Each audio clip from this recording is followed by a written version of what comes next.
Hello guys, welcome to my channel Neha का study guide. आज का टॉपिक शुरू करने से पहले अगर आप मेरे चैनल पर न्यू हैं तो प्लीज उसे सब्सक्राइब जरूर कीजिएगा। तो टॉपिक जो आज हम कर रहे हैं वो है class 11 business studies unit 4 business services का, जिसमें हम टॉपिक पढ़ रहे थे इंश्योरेंस के बारे में। इंश्योरेंस और फंक्शंस ऑफ इंश्योरेंस क्या होते हैं उसकी वीडियो मैं ऑलरेडी अपलोड कर चुकी हूँ। आज हम पढ़ेंगे प्रिंसिपल्स ऑफ इंश्योरेंस। सबसे पहला प्रिंसिपल क्या है इंश्योरेंस का? Utmost good faith. अब ये प्रिंसिपल क्या कहता है?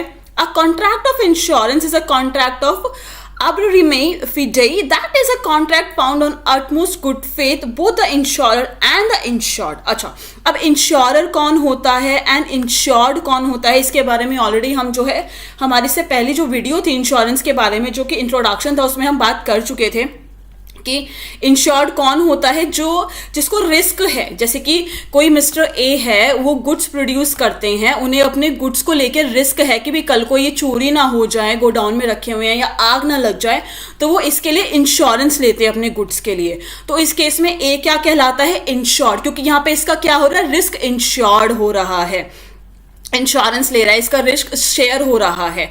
और इंश्योरर कौन होता है? वो इंश्योरेंस कंपनी जिससे जो है इंश्योरेंस लिया गया है। जैसे कि हमने प्रीवियसली एग्जाम्पल में बात की थी वीडियो में कि XYZ लिमिटेड हमने कंपनी एक एग्जाम्पल में ली थी जो कि एक इंश्योरेंस कंपनी। तो इस केस में इंश्योरेंस कंपनी क्या कहलाएगी? इंश्योरर। और ए क्या कहलाएगा जो इंश्योरेंस ले रहा है? इंश्योर्ड। तो अटमोस्ट गुड फेथ प्रिंसिपल ये कहता है कि दोनों को, इंश्योरर हो या इंश्योर्ड हो या इंश्योरर हो, दोनों को क्या करना है? अपनी जितनी भी टर्म्स एंड कंडीशंस है, जैसे कि इंश्योरेंस कंपनी है जो इंश्योरेंस दे रहा है, उसकी जो भी टर्म्स एंड कंडीशंस है वो उसे इंश्योर्ड को, मतलब मिस्टर ए को अच्छे से बता देनी चाहिए है, पूरी क्लियर करनी चाहिए एक एक टर्म्स एंड कंडीशन। और इंश्योर के केस में क्या बताया जा रहा है कि वो जिस भी चीज़ का इंश्योरेंस ले रहा है, लाइफ का ले रहा हो, चाहे वो गुड्स का ले रहा हो, किसी भी चीज़ का जो इंश्योरेंस ले रहा है, तो उसे भी अपनी डिटेल्स रिलेटेड टू दैट, अगर लाइफ इंश्योरेंस ले रहा है तो अपने हेल्थ इश्यूज से रिलेटेड, अपने लाइफ से रिलेटेड, गुड्स का ले रहा है तो अपने गुड्स से रिलेटेड सारी चीज़ें जो है डिस्क्लोज करनी चाहिए, सारी इन्फॉर्मेशन जो है इंश्योरेंस कंपनी को बतानी चाहिए है। The insured must voluntarily make full accurate disclosure of all fact material to the risk of being proposed। जो इंश्योर्ड है कौन है? जो कि हम एग्जाम्पल में मिस्टर ए की बात करें, जो इंश्योरेंस ले रहा है, उसे पूरी की फुल और बिल्कुल एक्यूरेट जो है सारे के सारे फैक्ट मटेरियल, जिसके बारे में भी, जिस चीज़ का भी उसको रिस्क है, जिसकी चीज़ के लिए भी वो इंश्योरेंस ले रहा है, वो सारी चीज़ें उसे इंश्योरेंस कंपनी को बतानी चाहिए है। The insurer must make clear all the terms and condition in the insurance contract। Insurance contract में जितनी भी टर्म्स एंड कंडीशंस है वो सारी इंश्योर्ड को, मतलब एग्जाम्पल के तौर पे मिस्टर ए को जो है सारी की सारी क्लियर कर देनी चाहिए। यह है हमारा अटमोस्ट गुड फेथ प्रिंसिपल। मतलब दोनों को, जो इंश्योरेंस ले रहा है और जो कंपनी इंश्योरेंस प्रोवाइड करा रही है, दोनों को जो है सारे फैक्ट मटेरियल्स इन्फॉर्मेशन जो है एक दूसरे को प्रोवाइड करानी चाहिए, उसका डिस्क्लोज करना चाहिए। कोई भी इंपॉर्टेंट जो बात है वो छुपानी नहीं चाहिए है इंश्योरेंस से रिलेटेड। सेकेंड आता है हमारा principal insurable interest. The insured must have an insurable interest in the subject matter of insurance। Insured कौन है? एग्जाम्पल में जो हम ऊपर बात कर रहे थे कि मिस्टर ए जो इंश्योरेंस ले रहा है और XYZ कंपनी जो इंश्योरेंस प्रोवाइड करा रही है, तो इंश्योरर। तो इंश्योर्ड कौन है? Mister A. मतलब अगर मिस्टर ए अपने गुड्स का इंश्योरेंस ले रहे हैं तो उनका एक इंश्योरेबल इंटरेस्ट होना चाहिए है। चलो अब एक एग्जाम्पल लेके बात करते हैं कि एक मिस्टर ए है, ठीक है, उसके पास एक कार है और एक मिस्टर सी है।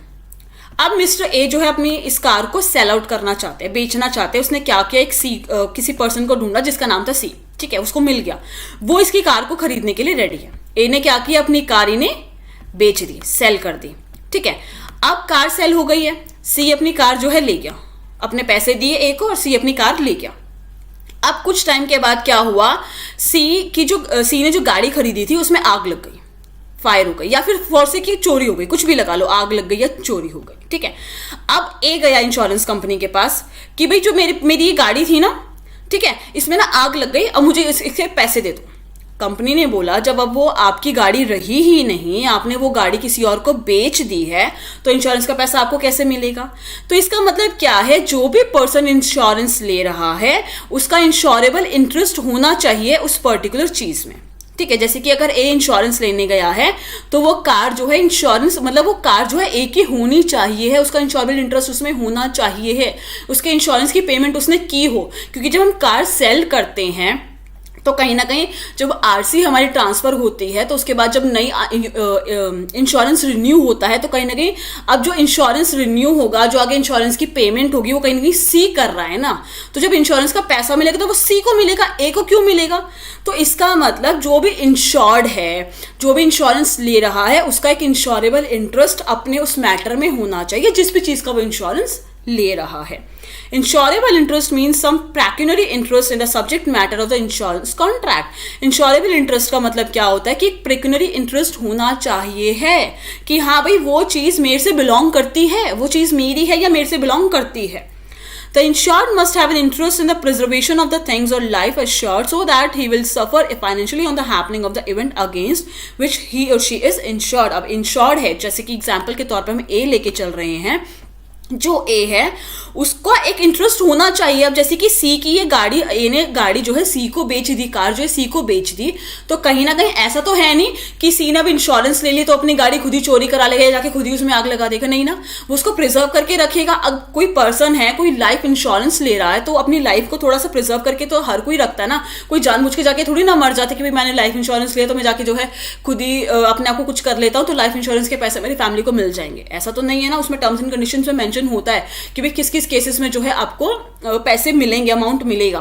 तो कहीं ना कहीं जो भी इंश्योरेंस ले रहा है वो उसको एक इंटरेस्ट होना चाहिए अपनी चीज़ों को प्रिजर्व करके रखने के लिए, ठीक है।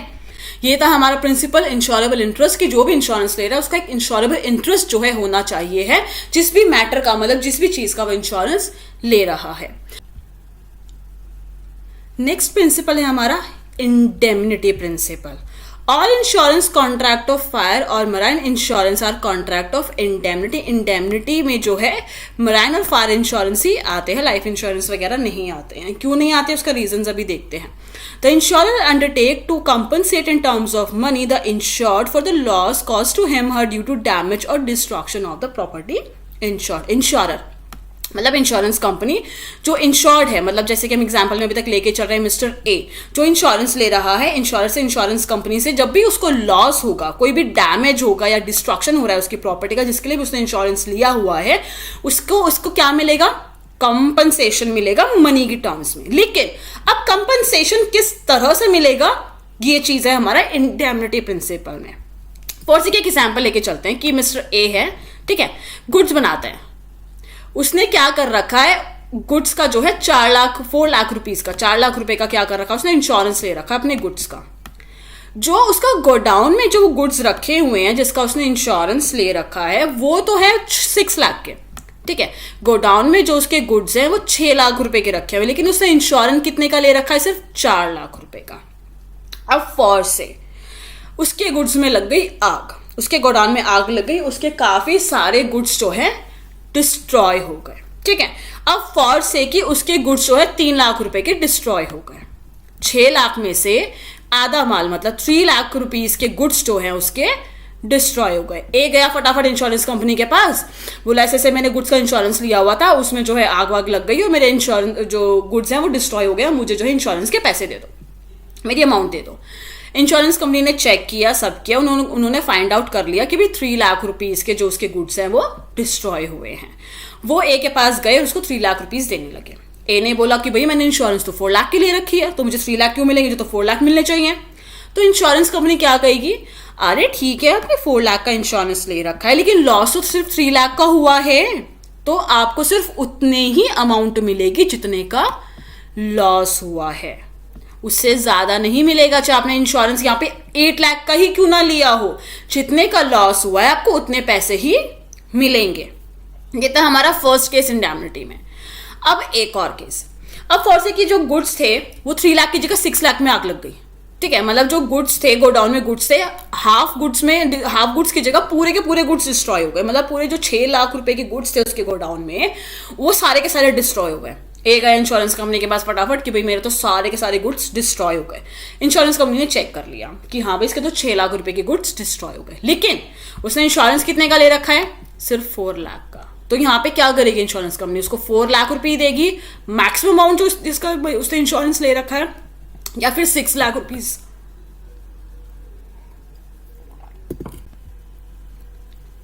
अब इंश्योरेंस कंपनी कहती है कि वो 2 ही केस में पैसा देगी। एक, या तो जितने का उसने इंश्योरेंस ले रखा है, जो भी मैक्सिमम अमाउंट है उसके इंश्योरेंस की, लॉस उससे कम का होगा तो वो उसके हिसाब से पूरे पैसे उसको दे देगी। मतलब अगर 4 लाख का उसने इंश्योरेंस लिया है, 2 लाख, 3 लाख, 1 लाख, 50, जितने का लॉस होगा इंश्योरेंस कंपनी उसे जो है पेमेंट करेगी। लेकिन अगर लॉस उसके मैक्सिमम अमाउंट जो उसने इंश्योरेंस ले रखा है जितने भी अमाउंट का, उससे ज़्यादा का लॉस हुआ है, तो इंश्योरेंस कंपनी सिर्फ मैक्सिमम अमाउंट जितने का उसने इंश्योरेंस ले रखा है उसके अकॉर्डिंग उसको पेमेंट करेगी, उससे ज़्यादा नहीं करेगी। ये है हमारा इंडेमनिटी प्रिंसिपल।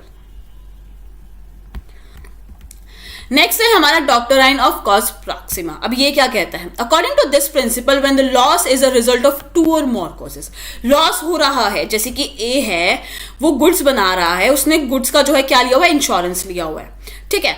अब क्या हुआ, उसकी गोडाउन में लग गई आग लग गई, ठीक है।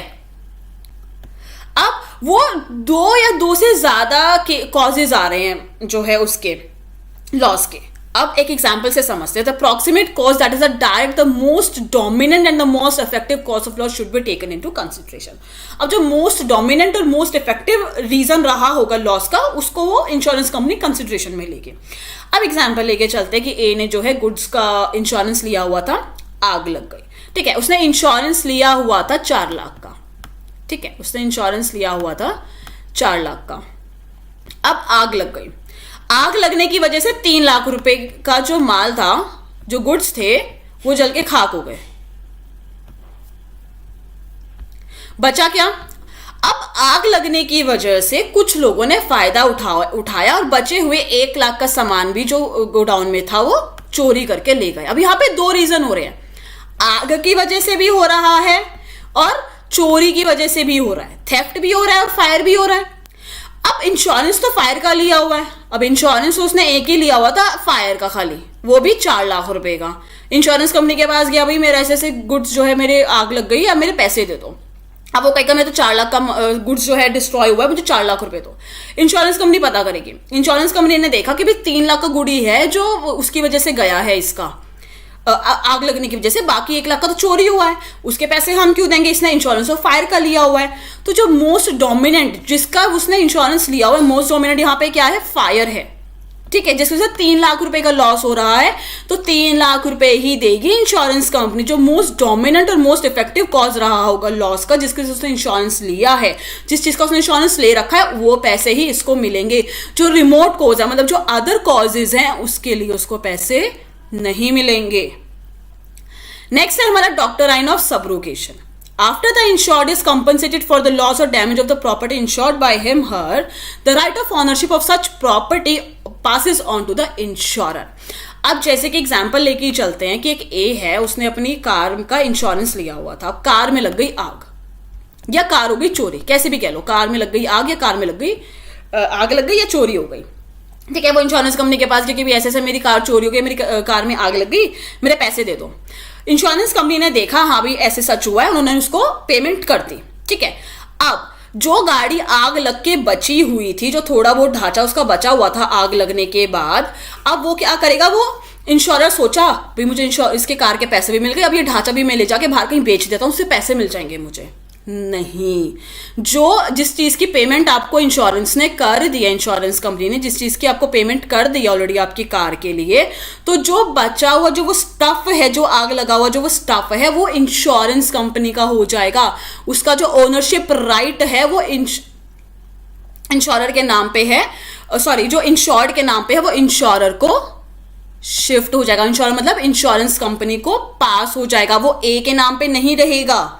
जो भी वो बचा है माल आग लगने की वजह से, जो भी वो माल बचा है, गाड़ी का जो स्टफ बचा है, जो मटेरियल बचा है, वो सारा का सारा इंश्योरर कंपनी को चला जाएगा।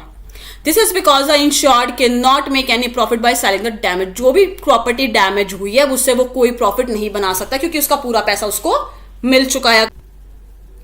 नेक्स्ट है हमारा contribution principal. When more than one insurance policy is taken to cover the same risk, then it is known as double insurance. Example लेके चलते हैं कि ए है जिसने जो है अपनी कार का इंश्योरेंस ले रखा है, ठीक है। अब उसने दोनों से ही फायर का इंश्योरेंस ले रखा है कि भाई उसकी गाड़ी में आग वाग कुछ लग गई तो उसका जो है उसने इंश्योरेंस ले रखा है।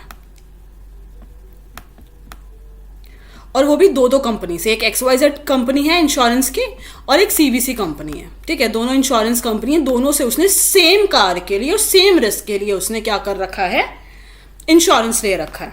अब उसकी गाड़ी में लग गई आग, ठीक है, वो फटाफट से दोनों कंपनी के पास गया कि भाई मेरी गाड़ी में जो आग लग गई है, मैंने ऐसे आप लोगों से इंश्योरेंस ले रखा, पेमेंट करो। अब ए को क्या लगा, उसने फॉर से की, उसकी गाड़ी की अमाउंट थी 8 लाख और उसने 8 लाख का ही इंश्योरेंस ले रखा था। अब उसे लगा 8 लाख तो XYZ से आएंगे और 8 लाख CVC से आएंगे, मतलब टोटल 16 लाख रुपए मुझे एक गाड़ी के मिल जाएंगे। नहीं, इंश्योरेंस कंपनी भी ऐसे ही पैसे थोड़ी दे देगी। इंश्योरेंस कंपनी को भी सब पता होता है कि इसने इंश्योरेंस कहाँ कहाँ से कैसे कैसे ले रखा है, ठीक है। तो अब इंश्योरेंस कंपनी क्या करेगी, according to this principal of contribution, if a person has taken more than one insurance policy, अगर इंश्योर्ड ने, पर्सन ने जो है, जैसे कि एग्जाम्पल में हम ए लेके चल रहे हैं, उसने इंश्योरेंस पॉलिसी ले रखी है सेम रिस्क की, the insurer will contribute the amount. जो इंश्योरर है, दोनों इंश्योरेंस कंपनी है, XYZ कंपनी और CVC कंपनी, दोनों क्या करेंगी, कॉन्ट्रीब्यूशन करेंगी लॉस का, मतलब 4 लाख ये देगी तो 4 लाख ये देगी दोनों को, ठीक है। Separately the insured can not claim total loss from each insurer. जो इंश्योर्ड है, जो कि ए है एग्जाम्पल के अकॉर्डिंग, वो दोनों कंपनी से टोटल लॉस क्लेम नहीं कर सकती कि 8 लाख XYZ से मांग रही है और 8 लाख CVC से मांग रही है। नहीं, उसे एक्चुअल जितने का लॉस हुआ है, अगर उसकी पूरी गाड़ी डैमेज हो गई है, पूरा 8 लाख का अगर उसे लॉस हुआ है तो उसे 8 लाख रुपए ही मिलेंगे, उससे ज्यादा नहीं मिलेंगे। अब वो दोनों कंपनी अपने अपने प्रपोर्शन में, जिस हिसाब से उसने ले रखा है इंश्योरेंस, जो है अपने अपने प्रपोर्शन में उसको है लॉस जो है कवर करके पूरा देगी, लेकिन एक्चुअल लॉस से ज्यादा अमाउंट उसको नहीं मिलेगा। ये था हमारा कंट्रीब्यूशन प्रिंसिपल। हमारा लास्ट प्रिंसिपल है mitigation. This principle states that it is the duty of the insured to take responsible step to minimise the loss और damage to the insured property. यहाँ पे ये ड्यूटी बनती है इंश्योर्ड की कि भाई फॉर से कि ए है, एग्जाम्पल लेके चलते हैं, ए ने जो अपने गुड्स का जो है इंश्योरेंस ले रखा है, उसके गोडाउन में जो है आग लग जाती है, उसको पता भी चल जाता है, लेकिन बाहर से हाथ में हाथ डाल के खड़ा हुआ है कि भाई मैं तो इंश्योरेंस करा रखा है, मुझे तो पैसे मिल रहे हैं, तो मैं मेहनत क्यों करूं।